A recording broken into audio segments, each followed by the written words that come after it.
সেদিন হালকা হালকা বৃষ্টি হচ্ছিল।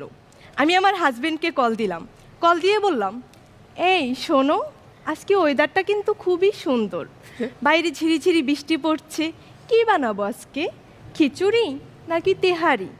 সে আমাকে বলল, তুমি মুটটা বানাও, আমি আসতেছি।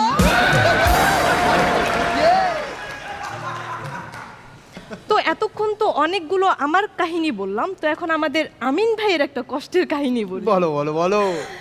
আমাদের আমিন ভাই বাসার সব কাজ করে, রান্না বান্না থেকে শুরু করে যাবতীয় সব কাজই করে, কিন্তু ভাবি সবসময় আমিন ভাইয়ের খুদ ধরতে ব্যস্ত।